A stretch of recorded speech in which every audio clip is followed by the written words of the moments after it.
ओम ओम ओम ओम ओम ओम ओम ओम ओम ओम ही ध्वनि के रूप में सबका मालिक है इस संसार में। क्यों मालिक है? क्योंकि इसी ध्वनि से श्वास क्रिया गतिशील हुई, इसी ध्वनि से ध्वनि निकली और वही सार्थक हुई, सृष्टि का प्रमाण देने के लिए थी, है और रहेगी। और इसी को सनातन कहते हैं, जो था, है और रहेगा। बाकी तो बीच में संसार में फेरबदल चलते रहते हैं। एक बहुत बड़ी नदी होती है, उससे कई शाखाएं निकाली जाती हैं, कहीं नहर के रूप में और फिर नहर से डिस्ट्रीब्यूटरियों के रूप में, तो उसकी कई ब्रांचेज हो जाती हैं। लेकिन मेन स्रोत अगर सूख जाए तो नदियाँ भी सूख जाती हैं। एक तो ये भी कारण है, जब मेन स्रोत से कनेक्शन टूट जाए तो भी दरिया भी खत्म हो जाते हैं, नदियाँ भी खत्म हो जाती हैं, और उससे निकलने वाली नहरें और कई प्रकार की स्कीमें वो सब की सब बंद हो जाती हैं। तो मेरा जो अनुभव कहता है कि आज के युग में इंसान का मेन स्रोत से नाता टूट गया है, जिसको सनातन कहते हैं।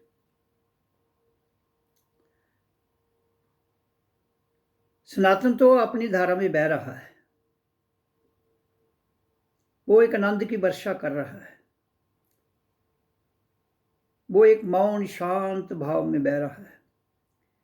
लेकिन उससे निकले हुए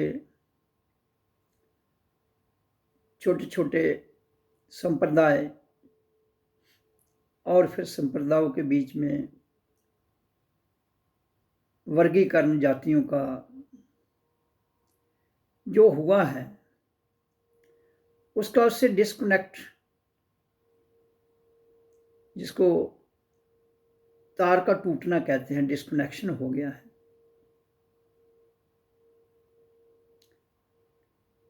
तो उससे क्या होता है,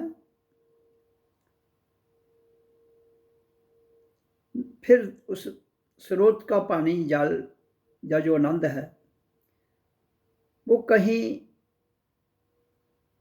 बचता नहीं, उस ब्रांच में, उस नाली में जो उससे निकलती है। उसका कारण क्या है कि हम ओरिजिन को भूल गए हैं। हमारी पूजा पाठ पद्धति के जितने भी तौर तरीके हैं वो उनका प्रतीक तो हो सकते हैं, लेकिन उसका फोटो खींचने से काम नहीं चलेगा। प्रतीक अर्थ है किसी का फोटो रख लेना। हमें साक्षात जोड़ना पड़ेगा जो हम सब के अंदर वो सनातन की शक्ति है। हम सब के संसार के जितने भी संप्रदाय, जितने भी धर्म, जितने भी मजहब तथाकथित हिंदू, मुसलमान, सिख, ईसाई, बौद्ध, जैन, ब्राह्मण, वैश्य, खैर, शूद्र, दलित और कई प्रकार की जातियां पैदा होती तो किसी की कोई जाति नहीं थी, ये तो बाद में वर्गीकरण किया गया। वो एक प्रतीक और आइडेंटिफिकेशन दी गई आपको, आपने उसको सत्य मान लिया। कहां भूल रहे हो, कहां घूम रहे हो? मैं धर्म के ठेकेदारों को पूछना चाहता हूं, मैं देश के नेताओं को पूछना चाहता हूं, किस दिशा में देश को ले जा रहे हो और कौन सी परिभाषा धर्म के नाम पर लोगों को सिखा रहे हो? आपकी बुद्धि है तो सिंपल सी बात है कि जन्म के समय जब बच्चा धरती पर माँ की कोख से बाहर आता है, वो हिंदू हो, मुसलमान हो, सिख, ईसाई, बौद्ध, जैन, ये तुम्हारे तथाकथित खड़े किए हुए धर्म हैं। लेकिन बच्चा तो नहीं कहता मैं हिंदू हूं, बच्चा तो नहीं कहता मैं मुसलमान हूं, मैं सिख हूं, ईसाई हूं, बौद्ध हूं, जैन हूं, कुछ नहीं कहता वो। आप क्यों उसे खराब कर रहे हो? क्यों उसके अंदर जहर गोल गोल के वही जहर वो आप पर फेंकेगा और फिर आप ही उससे मरोगे और आप ही फिर भुगतोगे। तो इसलिए मैं ये समक्ष रूप में आपके समक्ष ही रख रहा हूं कि समझ जाओ, इस धरती पर जो भी जितनी भी मानव जाति है वो किसी भी संप्रदाय से है, मुझे उन्हीं से लेना देना है। संप्रदायों को छोड़कर, तड़ागों को छोड़कर मेन स्रोत परमात्मा जिसको सनातन कहते हैं, उससे जो आपने नाता तोड़ दिया है वो जोड़ लो। जोड़ना कैसे है? जैसे ही आप उससे इस देह में आए हो, किसके द्वारा आए हो? ध्वनि ओ आ, ओ आ, ओ आ, ओ मा, ओ मा, ओ आ, यही ध्वनि है ना। तो इसके द्वारा और फिर श्वास जो आ रहा है जा रहा है और हमारा जीवन चल रहा है। ये दो ही शक्तियों के द्वारा, पहले एक थी जीवात्मा, आत्मा एक ही है, जीव अलग हो सकते हैं। जीव भी अलग नहीं है, उसके भी सेम करैक्टर है जो हर मानव का है। उसके करैक्टर अलग है, परमात्मा का करैक्टर अलग नहीं है, वो एक है। सत्य चित्त आनंद, सच्चिदानंद की वर्षा हो रही और नीचे करैक्टर प्रकृति के हैं, मजा, लेन देन, मौज मस्ती, बोलना, अपनी वाणी को रखना। इसलिए मेरी बात को बड़े ध्यान से सुनिए। मानवता को ये करने के लिए हमें ओम का उच्चारण करना पड़ेगा, हमें श्वासों को नियंत्रण करना पड़ेगा। ये ध्वनि किसी धर्म से रिलेटिव नहीं है, ये सनातन ध्वनि है और हम सब सनातनी हैं। अगर आप फिरकों में बांट के सनातन से टूट जाओगे बंधुओं, तो बहुत बुरी हालत होगी, बहुत बुरी। बटोगे तो जब कटोगे का नारा दिया गया है, उसका अर्थ क्या है? जब तुम हिंदू, मुसलमान, सिख, ईसाई, बौद्ध, जैन, जातिवाद, धर्मवाद में बट जाओगे तो आपस में ही लड़ के मर जाओ। इसलिए इंसान का एक ही धर्म है, सनातन मानवता। जात है इंसान, मानव, और इंसान का लक्ष्य क्या है? रूहानियत अपने स्रोत से जुड़ा रहे। रूहानियत को ही सनातन कहते हैं। और रूहानियत से जुड़ना, जिसको आत्म दर्शन कहते हैं, आत्म चेतना, चेतना को जगाओ। वो सबके अंदर एक समान है, उसका एक ही करैक्टर है, सत्य चित्त आनंद। उसके दो करैक्टर, वो एक करैक्टर स्रोत है हमारा। इसलिए कहता है जब तुम उस करैक्टर से हट जाओगे, सनातन से हट जाओगे, तो जातिवाद तथा कथित धर्म गुरुओं के अंडर और जात पात में बंट जाओगे, से कट जाओगे। वो गलत बात नहीं है, इसको प्रोपोगंडा मत लीजिए, इसको सत्य मानकर उसको अंदर ढालिए कि हम किस लिए इस धरती पर लड़ रहे हैं। ये धरती तुमसे छीनी जाएगी, ये धरती पर रहने वाला शरीर भी छीना जाएगा एक दिन। तो फिर जब तक ये मिला है, इसको आनंद से क्यों नहीं जीना चाहते हो? क्यों वाद विवाद में खड़ा होकर एक दूसरे के साथ झगड़ा करके इसको तबाह करना चाहते हो, पर खुद भी परेशान, दूसरों को भी परेशान करना चाहते हो? तो वो कौन सी पूजा है, वो कौन सी भक्ति है, वो कौन सी नमाज है जो इंसान को इंसान से बांटती है? इसलिए सत्य को जानो, सत्य है क्या? श्वास जो आप ले रहे हो, छोड़ रहे हो, उसी से जीवना है। एक दिन श्वास जो सत्य है वो निकल जाएगी।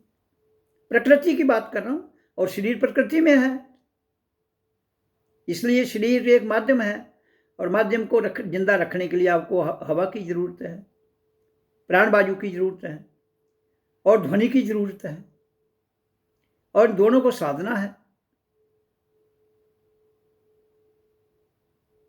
और इसके आगे पृथ्वी, जल, अग्नि, वायु, आकाश, 5 चीजों से हमारा शरीर बना है, उसको साधना है। तो मेन 2 है, ध्वनि और प्राण वायु। पहले पृथ्वी, जल, अग्नि, वायु, आकाश को साधिए, फिर ये 2 साध जाएंगे, फिर दोनों का एक अंतता रह जाएगा। क्या? चेतना, रूहानियत,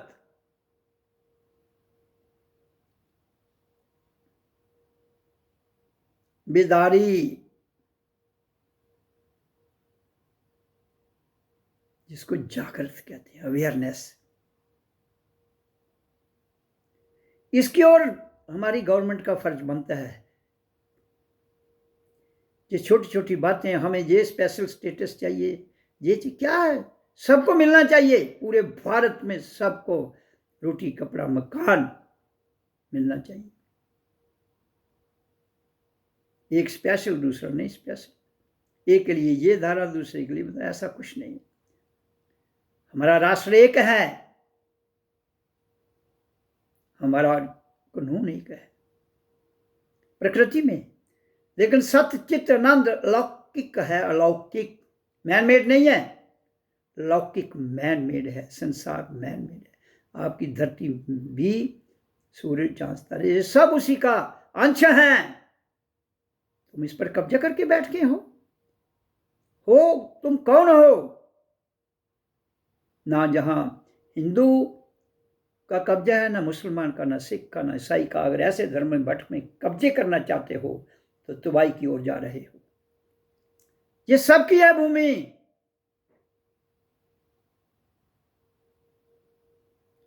और सबको अधिकार है इस भूमि से अन्न लेने का। इसलिए मैं बड़ा स्पष्ट भाव में कहता हूं, एक हो जाओ, जातियों में मत बंटो। जातियों में बंटोगे तो उलझना बढ़ती जाएगी, सुलझेगी कभी। इसलिए मैं कहता हूं, आध्यात्म विचार क्रांति, अपने विचारों को आत्म चेतन में ले जाकर उस खुदा से जुड़कर जानो, फिर तुम्हें समझ आएगी कुरान क्या कहती है, गीता क्या कहती है, रामायण क्या कहती है, बाइबल क्या कहता है। उसके तत्व में जाकर पढ़ना और उसको मंथन करना। धम्म क्या कहता है,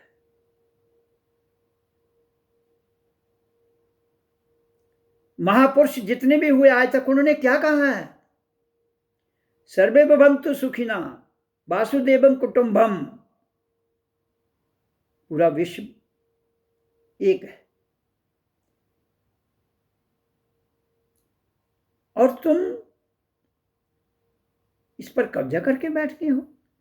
ये द्रोह है आपकी। हमारे नेता लोगों को कानून के द्रोह हैं।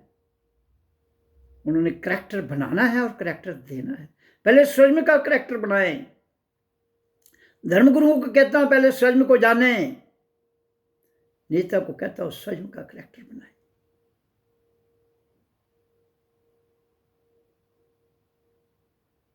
आप सोचते होंगे ये कौन आ गया है यहां हमें लेक्चर देने वाला। मैं जो कह रहा हूं वही सत्य है, ये लेक्चर नहीं है।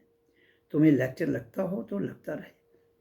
This is the reality coming from with in. ये वो सत्य है जो भीतर से आ रहा है। ये ग्रंथों से लिया हुआ सत्य नहीं है। ये सत्य वो है जो सनातन से आ रहा है। सनातन कोई ग्रंथ नहीं है, सनातन कोई धर्म भी नहीं है। सनातन एक इतनी पुरानी शक्ति है, एक आत्मतीय शक्ति है जिसको तुम बदल नहीं सकते हो।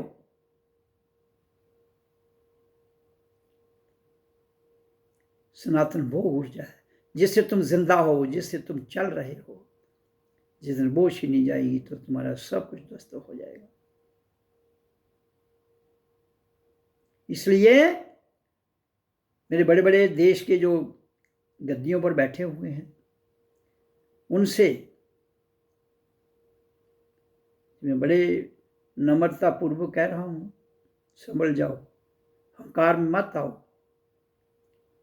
जनता के फैसले भी कभी कभी गलत होते हैं। क्यों? वो बह जाती है। कैसे? जैसे भीड़ें बह जाती हैं, एक भीड़ गिरती है बाकी भी उसी में गिर जाती है।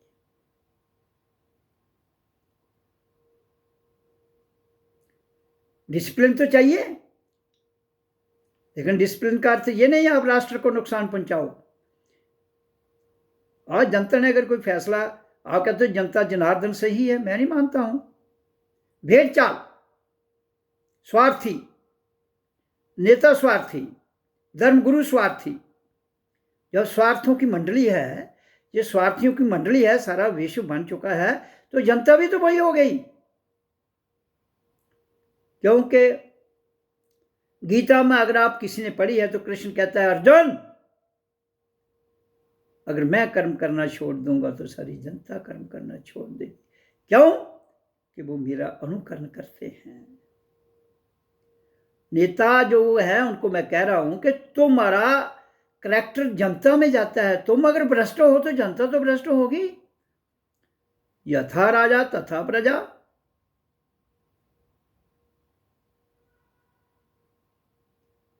इसलिए मेरी चेतावनी धर्म गुरुओं और नेताओं को है कि ये सुधर जाए, बिल्कुल निष्पक्ष भाव में। हिंदू नेता धर्मगुरु हो, मुसलमान धर्मगुरु हो, वो भी,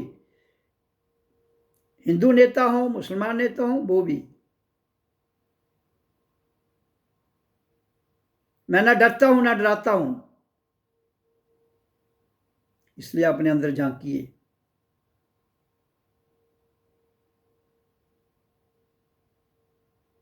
अगर ऐसा ना कर पाए तो फिर ना हिंदू रहेगा ना मुसलमान रहेगा, ना सिख रहेगा ना ईसाई रहेगा, ना बौद्ध रहेगा ना जैन रहेगा। फिर कौन रहेगा? आई एम, मैं एक सनातन हूं। और तुम वंचित रह जाओगे उस आनंद से।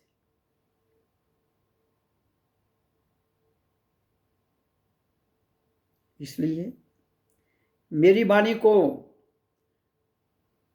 पूरे विश्व में शेयर करने की जरूरत है, ताकि मानव जो मानव को काट के खा रहा है उसको समझा जाए। धर्म के नाम पर डंडोरे पीटने वालों को मैं कहना चाहता हूं, पहले स्वयं को जगाइए।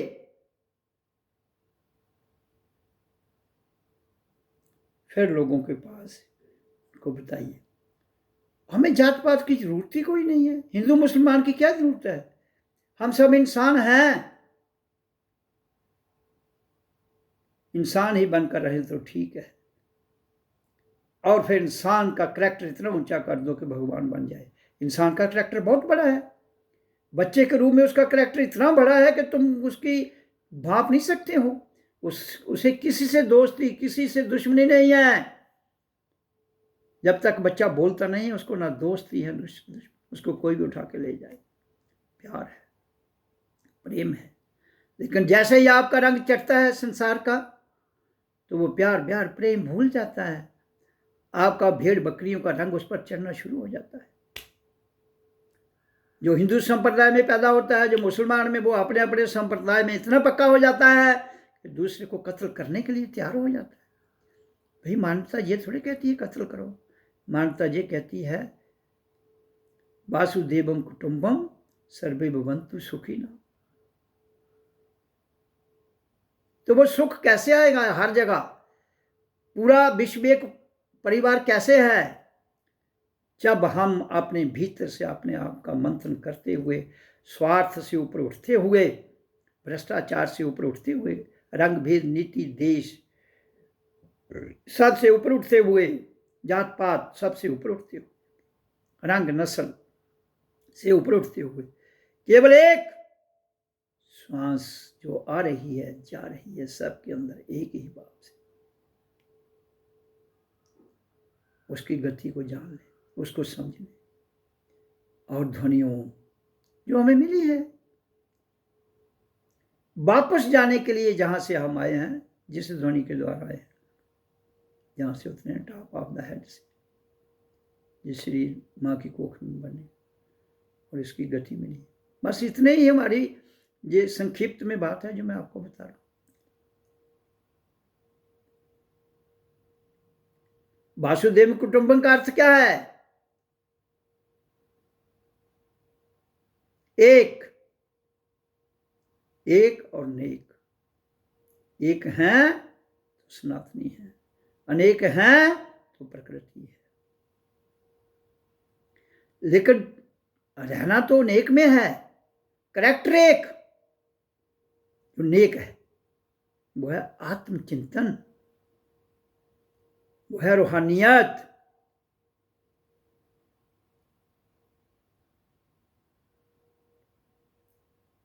रूहानियत आपके मजारों पत्थरों तक सीमित नहीं है, वो उसका प्रतीक तो हो सकते हैं, लेकिन प्रतीक को परमानेंट मत बनाइए। अब बच्चा छोटा होता है तो पहले माँ बाप उसको उठा के घुमाते हैं, फिर वो धरती पर उसको उंगली पकड़ के चलाते हैं, और फिर वो जब थोड़ा सा अपना बैलेंस कर लेता है तो चलना शुरू कर देता है, फिर उंगली पकड़ने की जरूरत नहीं कहती है। इसलिए आपके प्रतीक इतना तो है कि वो आपको एक खड़ा होने के लिए दिशा, आप उनको सत्य मान के बैठ जाते हो, वही तो गड़बड़ है। बच्चा बड़ा होगा तो आप उसको कहो उंगली पकड़ के चलो, चलता है क्या? प्रकृति का निजाम है, स्वतंत्रता, वो अपने आप चलता है। पहले सिखाते हो फिर थोड़े सिखाते हो, सिखा दिया वो बोलता है। जहां तक जिसका जो कर्म है वो करो ना, उसको परमानेंट मत मानिए। प्रकृति के सिद्धांत हैं, उनको फॉलो कीजिए तो आगे बढ़िए। और उसके बाद फिर आ जाता है आपका व्हाट इज रियलिटी। तो उसके लिए हमारा शरीर फिर उसको समझ जाती है, जब वो कि ये मिट्टी, पानी, अगन, हवा, आकाश, इनसे बना है। तो जिन चीजों से जो बना है हमारा शरीर, अगर वही हमारे काबू में नहीं है तो हमें क्या हक है शरीर रखने का, बताओ। उसको काबू में करने के लिए हमें पृथ्वी को साधना पड़ेगा, जल को, अग्नि को, वायु को, आकाश को, सब। तो उसके लिए मंत्र है। फिर उसके बाद फाइनल है ओ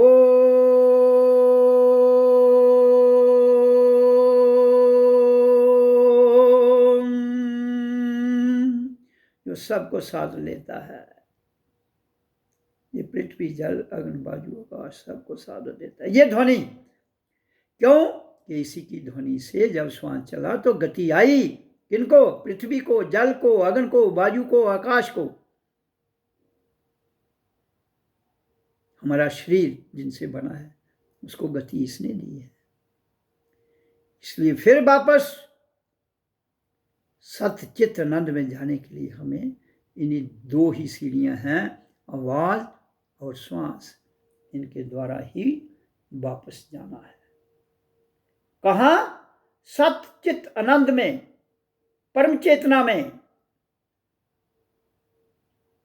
फिर जाकर आपको समझ आ जाएगी कि जो प्रतीक हम पकड़ के बैठे हैं बहुत बड़ी गलती है, वो छोड़ने चाहिए थे, जो हम छोड़ नहीं रहे हैं। मैंने भी बहुत पूजा की है, मंदिरों में, मस्जिदों में, गुरुद्वारों में, हर जगह गया हूं जो आपके धरती पर हैं। लेकिन जिस दिन मैंने जाना दुनिया का सबसे बड़ा मंदिर जो पांव से सिर की चोटी तक प्रकृति ने हमें दिया है, उसके भीतर में सत्य चित्त आनंद रहता है और वो हमें आनंद दे रहा है। दे रहने का अर्थ वहां से आ रहा है। और मौन की भावना वहां से आ रही आनंद। तो प्रकृति तो मौन से नहीं चलेगी ना, इसलिए उसने प्रकृति में भिन्न भिन्न रास्ते दिए हैं, श्वास दी है, आवाज दी है, आगे उसकी भाषा आपने बनाई है, इंसान ने, ग्रंथ इंसान ने लिखे हैं, साइंस इंसान ने बनाई है, खोज करके, है तो सब कुछ प्रकृति में, खोज इंसान ने की है और वही कर सकता है, वही करता था, वही करता है, वही करेगा। लेकिन उस मानवता को मत रोन दिए,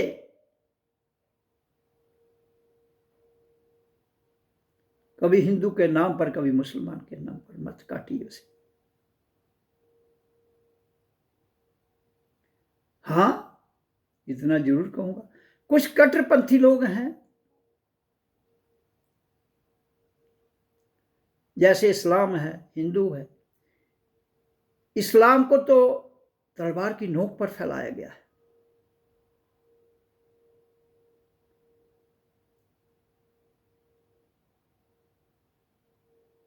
बाकी कोई धर्म भी तलवार की नोक पर नहीं फैलाया गया है।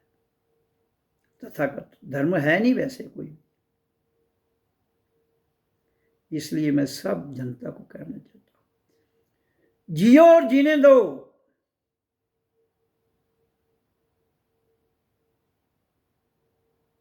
और जीवन जीने की कला सीखो पहले, वो तभी सीख पाओगे जब आप आत्मचिंतन करते हुए परम चेतना में जाओगे, रूहानियत में जाओगे, खुदा को जानोगे, उस अल्लाह को जानोगे, सत्य चित्त आनंद को जानोगे। जीविका खोज का विषय कीजिए। बाकी जो भी कर रहे हैं आप अपनी रोटी रोजी के लिए, फिलहाल वो आप जो कर रहे हैं करते रहिए, लेकिन उसमें भी बहुत बड़े बदलाव की जरूरत है, बहुत बड़ा बदलाव। ये सारी की सारी धरती गवर्नमेंट के अंडर होनी चाहिए, किसी के पास नहीं। और वो गवर्नमेंट इस धरती से कैसे कार्य लेना चाहती है, उसमें जो हमारे द्वारा चुने हुए नेता हैं, जो भी सिस्टम है, जिस जगह का, मैं भारत की बात करूँगा, तो वहाँ ये सारी भूमि गवर्नमेंट के पास, लोग काम करें और उनको रोटी कपड़ा मकान मिले, और कोई अपने नाम के आगे हिंदू, मुसलमान, सिख, ईसाई, बौद्ध, जैन नहीं लिख सकता है। केवल किसी का नाम प्रकाश है, प्रकाश भारतीय, किसी का नाम चमन है, चमन भारतीय, पर नाम ही प्रतीक रखने हैं तो उनके आगे एक तो एक करो, कॉमन तो एक चीज कर लो, हम सब भारतीय हैं।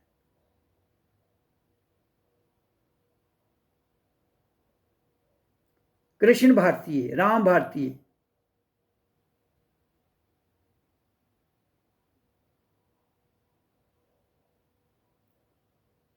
तो फिर लंगर कॉमन कर दो, बस ये व्यवस्था हो जाए तो जात पात खत्म हो जाए। उसके लिए बहुत ज़्यादा कॉन्स्टिट्यूशन बनाने की जरूरत नहीं है, कोई संविधान वगैरह, ये बहुत लंबे चौड़े संविधान लिखने, ये बस कुछ नहीं। हर कोई कर्म करे, जो काम नहीं करता है उसको सजा दी जाए।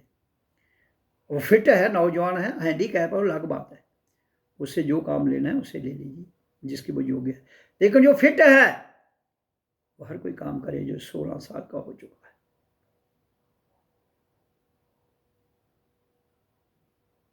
पढ़ रहा है तो उसको पढ़ने दो।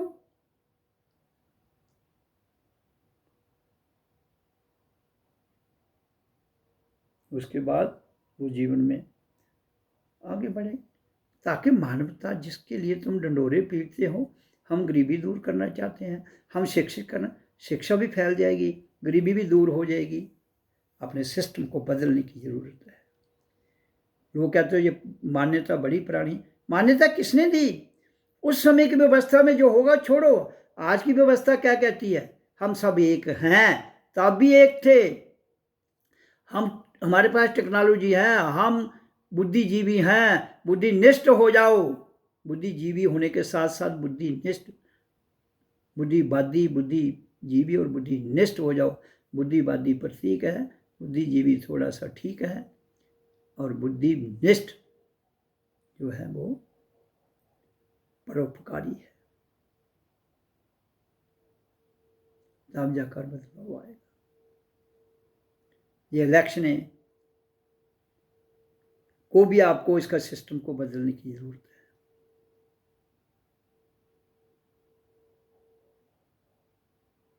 तब जाकर कामयाबी होगी। मान लो जहां की जितनी भी स्टेट्स हैं और यूनियन टेरिटरी हैं भारत की,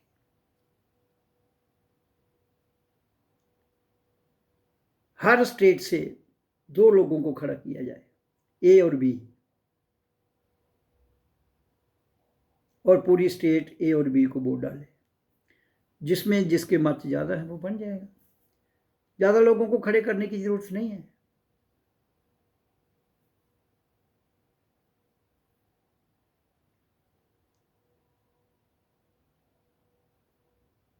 और वो लोग होने चाहिए जो जिनको खड़ा करना है, जिनकी मिनिमम क्वालिफिकेशन जो है वो ग्रेजुएशन हो, और उन्होंने जो हमारे नियम बनाने हैं उन पर उनकी स्टडी होनी चाहिए। जैसे अभी पॉलिटिकल साइंस सब्जेक्ट है, वो तो संविधान के मुताबिक है, जो हमारा संविधान है, लेकिन नहीं जो हमारा नया सिस्टम बनाना है उसके मुताबिक, ज़्यादा लंबा चौड़ा नहीं। और हमारी स्टेट जम्मू कश्मीर है जो अब यूनियन टेरिटरी है, तो जम्मू कश्मीर, लद्दाख, गिलगित 4 सूबे हैं ना जम्मू कश्मीर के।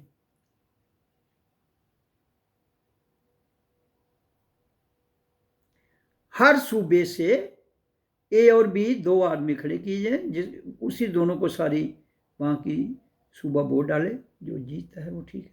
कश्मीर में भी, लद्दाख में भी और गिलगित में भी, तो जो वहाँ से चुन के आएंगे, कोई पार्टी नहीं होगी, वो मिलजुल के हुकूमत बनाएंगे। मान लो जम्मू ए, यहाँ जम्मू से ए जीता है, कश्मीर से बी जीता है और लद्दाख से ए जीता है, तो फिर गिलगित से या ए या बी, जो वो सब मिलकर गवर्नमेंट बनाए, कोई अपोजिशन नहीं, इंडिविजुअल कैंडिडेट खड़े हो जाएं और वो जो जीत के आए वो अपनी गवर्नमेंट बनाएं। अब मान लो 30 स्टेट्स हैं तो 30 लोग आ जाएंगे, 30 स्टेट से यूनियन टेरिटरी 8-9 है, वो 8-9 लोग वहाँ से आ जाए, वो सारे बैठ के ए और बी, नो पार्टी, वो फिर एक अपना एक कॉन्स्टिट्यूशन बनाकर उस पर चले, जिसमें कोई आदमी भी, जो मैंने बताया कि हम भारतीय हैं, भारतीय ही लिखेंगे, कोई जात पात नहीं, भारतीय।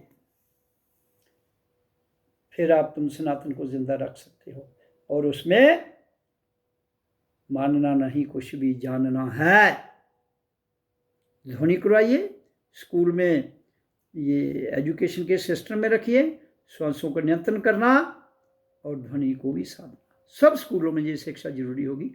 पूजा पाठ जो स्थल हैं, वो गांव में, हर गांव में मेडिटेशन हॉल रख दो, स्कूल में उनको दो, उधर भी वो जाएं। सुबह हर आदमी 4 बजे उठ जाए, 1 घंटे में वो अपना रेडी हो जाएं, 5 बजे, 5 से 6 तक वो अपना मेडिटेशन करें, 6 बजे के बाद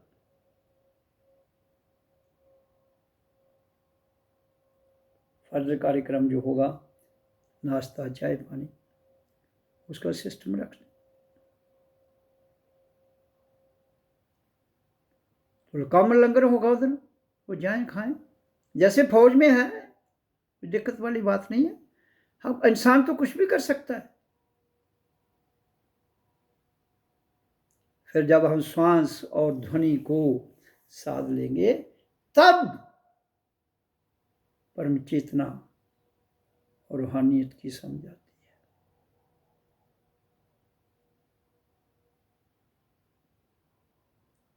नहीं तो बटोगे तो कटोगे, एक रहोगे तो नेक रहोगे। ठीक, बिल्कुल ठीक बात। लेकिन उसको बांटने का अर्थ ये नहीं है कि हम हिंदू मुसलमान सिख इसमें बंटने की जरूरत नहीं, इसी में बंटने से गड़बड़ा है। एक सबको होना है। एक का अर्थ है सनातन, एक अर्थ सनातन जो इतना पुराना है कि जिसको कोई बदल नहीं सकता। स्रोत,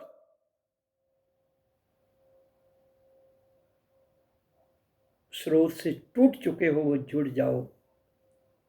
वो जुड़ोगे जब आप ध्वनि को साधोगे और जब आप श्वास और 5 तत्व से शरीर बना उसको साधोगे। कहीं गरीबी नहीं रहेगी। कभी कोई ना तो कोई फिर फुटपाथ पर सोएगा, ना ही रोटी के लिए वो हाथ फैलाएगा, और ना ही कोई महलों में अय्याशी करेगा। जहां सब एक समान महलों में ही रहेंगे। एक समान का अर्थ ये नहीं है कि आदमी सब एक बराबर हो जाएंगे। किसी का कद लंबा, किसी का छोटा, वो तो कुदरत का निजाम है। किसी का दिमाग तो एक है, किसी का तेज चलेगा, किसी का कम। लेकिन जब हम अपने सेल जितने जितने जगाएंगे, हमारे ब्रेन में 6 बिलियन सेल हैं, अगर आप जितने जगाओगे उतने आपको समझ आती जाएगी ना।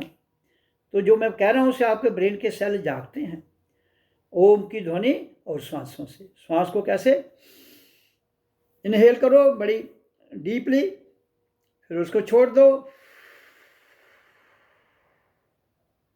फिर इनहेल करो 15 मिनट, फिर 15 मिनट इनहेल करो, रोको,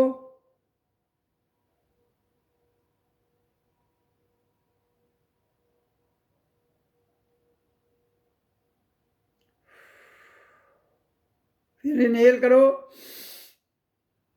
रोक लो,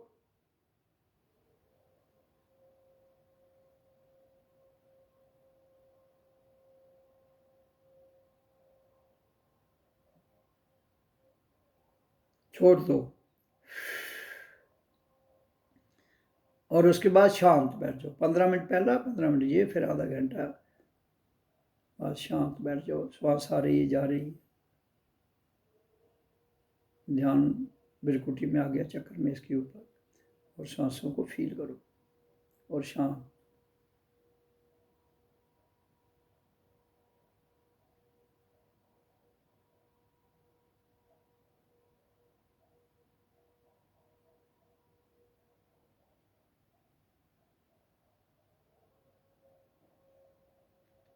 फिर अपने भीतर अगर कुछ आप कहना चाहते हो तो ओ कहते रहो। ओ सो बस। ओ मैं हूँ, ओ मैं हूँ, ये मुंह में कह सकते।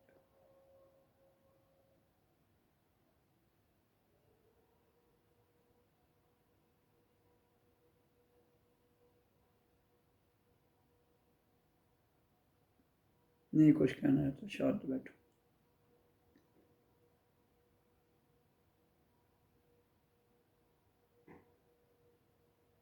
इस बार में आधा घंटा बैठना है। 15 मिनट पहली प्रतिक्रिया, फिर दूसरी, ये तीसरी आधा घंटा, तो घंटा हो गया। ये रोज बच्चों को कराओ स्कूलों में, ये गवर्नमेंट का काम है। और फिर जो कॉमन मेडिटेशन हॉल हैं उनमें बैठे। कॉमन अलग अलग धर्मों के जितने भी स्थल हैं वो झगड़ा पैदा करेंगे। एक कॉमन मेडिटेशन हॉल, कॉमन श्वास कॉमन है, ध्वनि कॉमन है, जो कॉमन चीज है वो कराइए। फिर झगड़े खत्म हो गए। आपके जो तौर तरीके हैं ये झगड़े खत्म करने वाले नहीं हैं, ये झगड़े पैदा करने वाले हैं। ये विवाद, लड़ाई झगड़े, ऊंट टांट सब कुछ कर जाएंगे और फिर तबाही होगी। उसमें न तुम बचोगे, न जनता बचेगी, न नेता बचेगा, न धर्मगुरु बचेंगे, न जनता बचेगी। अगर तुम ऐसा ही चाहते हो, मुझे भी कोई फर्क नहीं पड़ता है।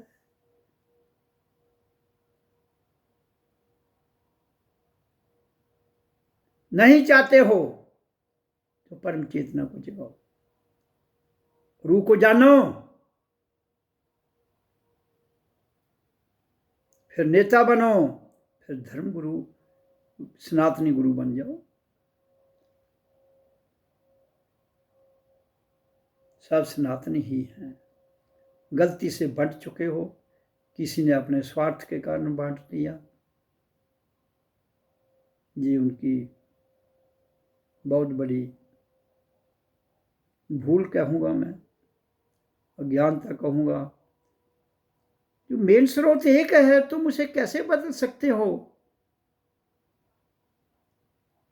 समुद्र समुद्र ही रहेगा, आकाश आकाश ही रहेगा, धरती धरती ही रहेगी।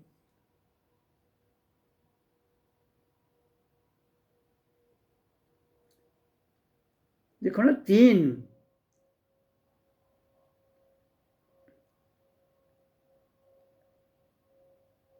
जल, वायु और अग्नि, जिसको जल, अग्नि और वायु, ये तीन ही ताकतें हैं जो हमारे शरीर को चलाती हैं।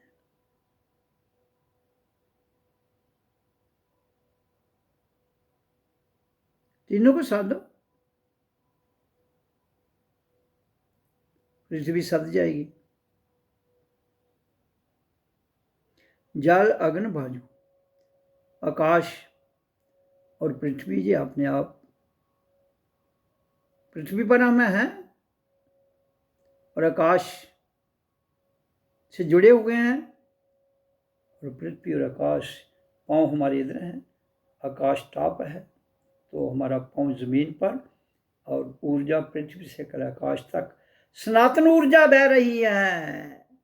उसको समझ जाओगे, कहीं नहीं जाना है, केवल अपने भीतर ही। पांव धरती पर हैं और टॉप ऑफ द हेड आकाश में है, बस।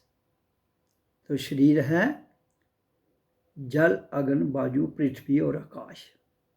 एक जमीन से जुड़ा है, एक आकाश से जुड़ा है, तो बीच के तीनों जल, अग्नि और वायु, तीनों को साथ दो तो आप जान जाओगे परम चेतना क्या है। आकाश खुला है और उसकी कोई सीमा नहीं है, पृथ्वी पर हम हैं, इसकी सीमा है।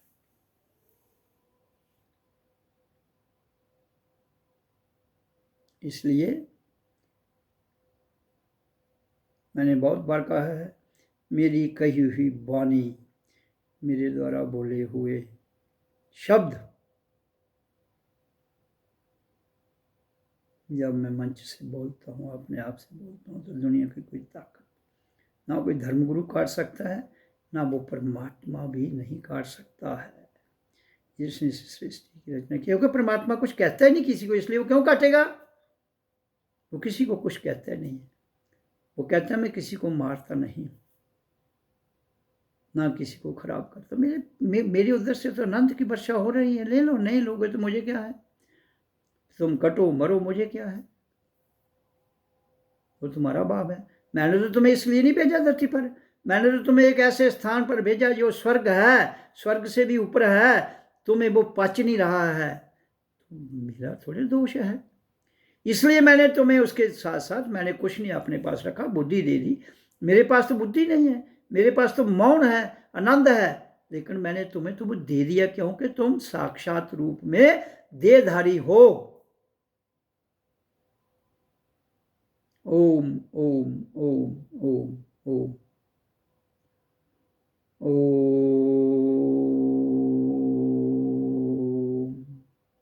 ओम ओम